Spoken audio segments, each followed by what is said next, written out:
Anda pasti punya teman Tionghoa yang kelihatannya santai, nggak pernah pamer di media sosial, tapi tiba-tiba Anda dengar kabar dia baru beli ruko 2 pintu.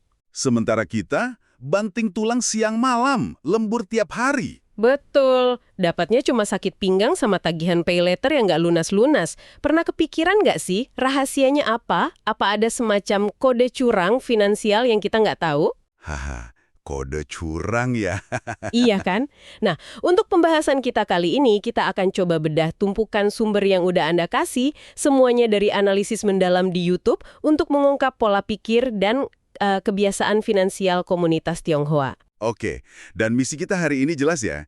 Ini bukan buat bahas sara atau sentimen etnis. Seperti kata salah satu sumber, kita di sini mau mencuri ilmunya. Jadi, maling yang baik hati. Nah, itu dia. Kita mau bedah sebuah sistem yang bisa diterapkan siapa saja. Tepat sekali. Dan ini penting banget untuk ditekankan di awal. Yang akan kita bedah ini lebih dari sekedar tips dan trik cara cepat kaya gitu. Oke. Ini adalah sebuah sistem operasi. Atau mungkin software mental yang berjalan di latar belakang. Sebuah cara pandang yang fundamental banget terhadap hidup, uang, dan dunia. Wow, sistem operasi? Dan menurut sumber-sumber Anda, ini terbentuk dari sejarah yang panjang. Seringkali dari trauma kemiskinan dan kebutuhan untuk bertahan hidup. Jadi kalau kita cuma tiru kebiasaannya aja, nggak cukup ya? Nggak akan cukup. Itu akan sia-sia. Ibaratnya kayak kita menginstal aplikasi canggih di ponsel kentang. Ponselnya ya tetap aja lemot. Oke. Jadi kita harus mulai dari fondasinya dulu. Dari sistem operasinya, itu. Oke, sistem operasi. Saya suka istilah itu. Mari kita bongkar fondasinya. Dari sumber yang Anda kumpulkan, ada satu filosofi yang kayaknya jadi akar dari segalanya. Dan ini mungkin yang paling menusuk buat generasi kita sekarang.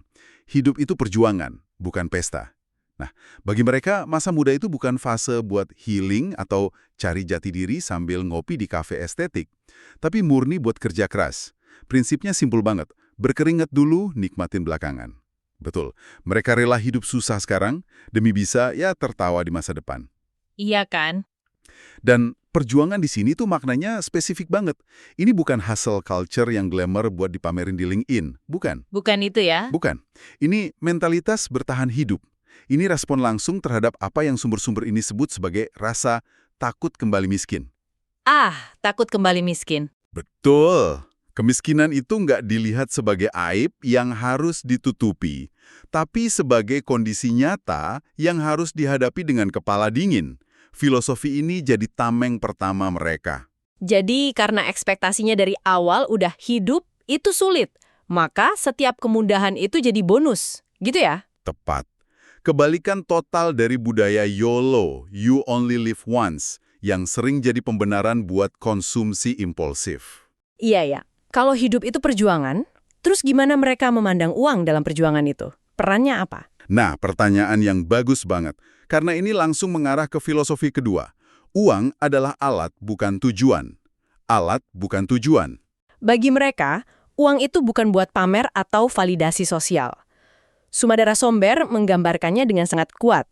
Uang itu sekop, palu, dan cangkul buat membangun benteng keamanan finansial. Wah, sekop, palu, cangkul. Setiap rupiah yang mereka punya itu bukan buat dihabiskan, tapi buat dipekerjakan.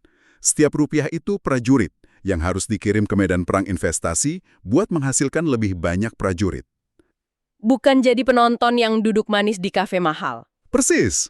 Setiap rupiah adalah prajurit. Metafora itu kuat banget. Artinya kalau kita belanjain uang buat hal yang nggak produktif, sama aja kayak ngirim prajurit buat mati konyol. Bisa dibilang gitu. Ini menjelaskan kenapa mereka sangat perhitungan. Dan ini pasti nyambung ke filosofi ketiga, yang jadi semacam, pelindung mental dari godaan dunia luar. Reputasi jauh lebih mahal daripada gengsi. Tepat. Kalau uang adalah alat dan prajurit, maka gengsi itu musuh terbesarnya. Gengsi itu membakar uang tanpa hasil apa-apa. Betul. Sebaliknya, reputasi itu aset yang menghasilkan. Punya nama baik, dipercaya supplier, dihormati karena integritas, itu modal sosial yang nggak bisa dibeli pakai tas mahal atau mobil mewah.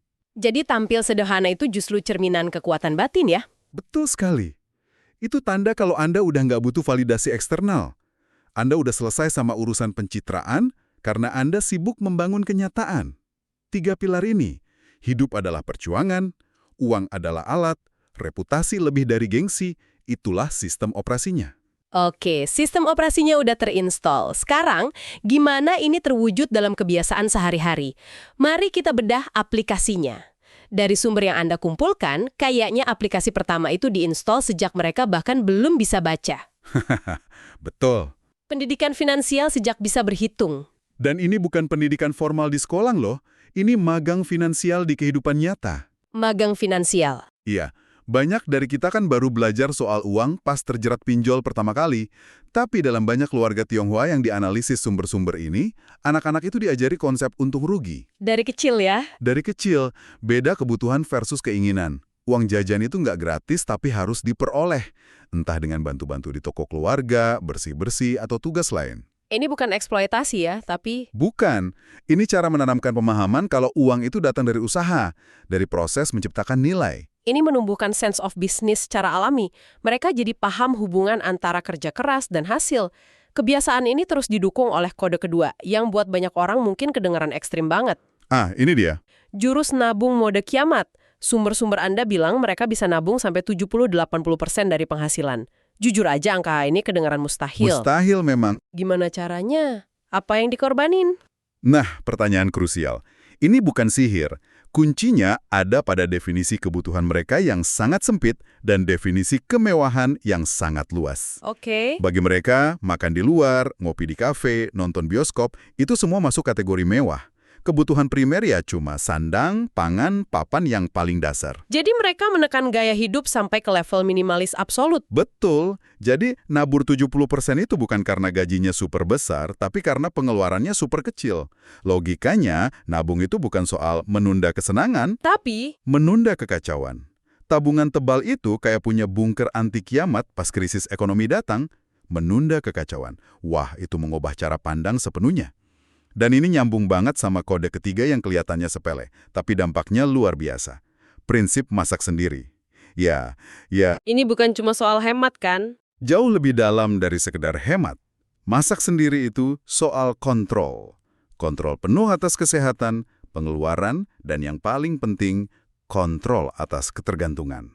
Otot kemandirian ya? Betul. Di era pesan antar ini, kita udah kehilangan otot kemandirian itu. Kita bergantung sama aplikasi, sama promo, sama orang lain. Masak sendiri itu latihan disiplin harian. Jadi polanya kelihatan ya? Coba perhatikan. Pendidikan finansial dini menciptakan kesadaran, menabung ekstrem, menciptakan modal, dan hidup super hemat kayak masak sendiri, itu melindungi modal tersebut. Tiga-tiganya menciptakan fondasi dan ruang gerak finansial yang sangat luas. Oke, fondasi udah kuat, modal udah mulai kekumpul dari kebiasaan-kebiasaan ini. Tapi modal aja nggak cukup tanpa mesin yang bisa muterinnya. Nah, disinilah etos kerja mereka masuk. Kode keempat adalah etos kerja keras dan tepat. Ini bukan cuma soal lembur doang kan? Bukan sama sekali. Kerja keras tanpa arah cuma bikin capek. Sumber-sumber ini menggambarkan etos kerja mereka itu sebagai kerja yang efisien. Efisien. Mereka selalu cari cara buat ngerjain sesuatu lebih cepat, lebih hemat biaya, dengan hasil maksimal. Waktu itu aset yang sama berharganya dengan uang, makanya istirahat itu reward. Reward setelah kerja tuntas, bukan pelarian. Tepat, bukan pelarian dari pekerjaan yang belum selesai. Mereka kerja dengan lintasan yang jelas. Dan etos kerja ini didukung oleh kode kelima, yang mungkin jadi tamparan keras buat budaya gengsi jabatan kita. Tidak ada pekerjaan hina. Wah, ini penting banget. Selama halal dan menghasilkan, mau itu jualan kaki lima, buka warung, atau angkat barang, semua dijalani tanpa malu. Mereka fokus bangun omset. Sementara banyak dari kita sibuk bangun citra. Iya, atau persepsi kaya di media sosial. Ini keuntungan strategis yang luar biasa. Nggak gengsi soal pekerjaan, itu memungkinkan mereka menciptakan arus kas, cash flow, sementara orang lain masih nunggu pekerjaan ideal. Yang mungkin nggak pernah datang. Betul. Mereka nggak kerja cuma buat gaji bulanan. Banyak dari mereka kerja sama orang lain itu buat leverage. Maksudnya gimana tuh leverage? Untuk mempelajari sistem dari dalam, bangun jaringan, paham rantai pasok. Setelah ilmunya dapat, mereka keluar dan bangun usaha sendiri. Ini permainan jangka panjang. Gaji itu cuma batu loncatan. Jadi, saat orang lain lihat pekerjaan sebagai tujuan akhir, mereka lihat itu sebagai sekolah gratis buat bisnis masa depan mereka. Cerdas banget. Ini membawa kita ke kode ke-6 soal kerja. Punya banyak keran duit. Diversifikasi. Kalau cuma punya satu sumber penghasilan, Anda dalam bahaya besar. Kesis. Bergantung pada satu gaji, itu kayak bangun rumah di atas satu tiang. Rapuh banget. Ini bukan karena serakah ya. Bukan. Ini karena pemahaman mendalam kalau dunia ini nggak pasti. PHK bisa terjadi kapan aja, bisnis bisa lesu. Punya beberapa sumber penghasilan meskipun kecil-kecil, itu ngasih stabilitas. Stabilitas yang nggak bisa dikasih sama satu sumber penghasilan besar sekalipun. Benar. Mentalitas ini lagi-lagi lahir dari kebutuhan bertahan hidup, dari ketakutan akan kekacauan yang tadi kita bahas. Stabilitas itu datang dari banyak sumber yang cukup. Baik, jadi mereka bangun modal, punya etos kerja yang kuat buat memutarnya. Terus apa? Apa yang terjadi pas kekayaan itu udah terkumpul? Nah, disinilah bagian yang paling menarik buat saya dari sumber-sumber ini. Oke, yaitu bagaimana mereka memperlakukan kekayaan itu. Kode ke-7. Mereka sepertinya imun terhadap penyakit gengsi. Ini kan antitesis dari budaya flexing di Instagram. Mereka punya semacam vaksin mental terhadap gengsi. Vaksin mental? Iya. Kekayaan sejati bagi mereka adalah ketika Anda bisa santai pakai kaos oblong dan sandal jepit kemana-mana. Karena nggak butuh lagi validasi dari siapapun. Uang terlalu berharga buat dibakar cuma demi likes. Atau tatapan kagum sesaat dari orang yang nggak Anda kenal. Mereka udah di level post-validation. Validasi mereka datang dari angka di rekening dan aset yang terus tumbuh, bukan dari komentar di media sosial. Lalu, gimana cara mereka melatih otot anti-impulsif ini sehari-hari? Kayaknya ini tercermin di kode ke-8 ya. Sebuah mantra sakti sebelum beli sesuatu. Ini berguna nggak? Prinsip utilitas. Betul. Ketat banget ya. Betul. Sebelum beli barang, pertanyaannya simpel. Ini beneran berguna atau cuma lucu doang? Mereka lebih tertarik sama fungsi daripada estetika, pada daya tahan daripada tren sesaat. Jadi bukan soal pelit, tapi bijak. Tepat. Salah satu sumber bahkan ngasih trik mental yang efektif banget. Hitung harga per pemakaian. Oh, gimana tuh? Tas seharga 5 juta yang dipakai sekali, harganya 5 juta per pakai. Tapi sepatu kerja seharga 1 juta yang dipakai 500 kali, harganya cuma 2.000 per pakai. Wah. Cara berpikir kayak gitu secara otomatis membunuh godaan impulsif. Menghitung harga per pemakaian, itu tips praktis yang bisa langsung kita coba. Dan ini semua mengerucut ke puncaknya, kode ke-9, yang jadi kunci kenapa kekayaan mereka bisa bertahan lintas generasi. Nah, ini dia. Warisan sebenarnya adalah ilmu, bukan harta. Inilah segalanya. Mereka sadar banget sama kutukan generasi pertama membangun, generasi kedua menikmati, generasi ketiga menghancurkan. Siklus yang terkenal itu ya. Betul. Untuk menghindari siklus itu, warisan terbesar yang mereka kasih itu bukan uang atau aset, tapi sistem operasi yang tadi kita bahas di awal. Mereka mewariskan karakternya. Karakter, disiplin, etos kerja, mentalitas pejuang. Anak-anak dilibatkan dalam usaha keluarga sejak dini, itu bukan buat dieksploitasi, tapi sebagai bentuk pendidikan praktis yang nggak ada di sekolah manapun. Jadi mereka nggak cuma mencetak orang kaya, tapi membentuk apa yang sumber Anda sebut sebagai ekosistem keluarga yang produktif. Tepat. Keluarga bukan beban finansial, tapi unit ekonomi di mana setiap anggota punya peran. Mereka nggak cuma mewariskan kekayaan, mereka mewariskan kemampuan untuk menciptakan kekayaan. Tujuannya stabilitas jangka panjang. Ini sebuah maraton, bukan sprint. Mereka membangun benteng yang kokoh untuk melindungi generasi mendatang dari penderitaan dan ketidakpastian yang pernah mereka alami. Itulah warisan yang sesungguhnya. Jadi, kalau kita rangkum perjalanan kita membedah sumber-sumber ini, kita udah ngungkap 9 kode finansial. Mulai dari filosofi dasar bahwa hidup adalah perjuangan, menabung gila-gilaan sebagai antisipasi kekacauan, Bekerja tanpa gengsi, hingga yang paling penting, mewariskan ilmu dan mentalitas, bukan sekedar harta. intinya, seperti yang kita lihat dari semua sumber ini, sukses finansial itu bukan soal keberuntungan atau privilege etnis, tapi soal sebuah sistem kebiasaan yang disiplin dan logis. Sebuah software. Betul! Sebuah software yang bisa diinstal di otak siapa saja yang mau komitmen.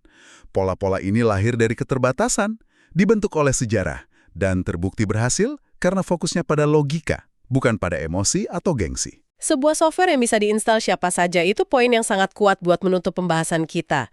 Dan mungkin pemikiran akhir untuk Anda yang mendengarkan, sumber-sumber ini udah membeberkan semuanya dengan sangat jelas. Pertanyaannya sekarang bukan lagi bisakah saya menjadi kaya, tapi mungkin lebih tepat, maukah saya hidup dengan disiplin seperti itu? Maukah Anda menahan gengsi, memasak sendiri, dan berhenti menyalahkan keadaan? maukah Anda fokus membangun fondasi yang kokoh meskipun prosesnya lambat, membosankan, dan gak menghasilkan tepuk tangan hari ini? Jawabannya ada di dalam diri Anda masing-masing.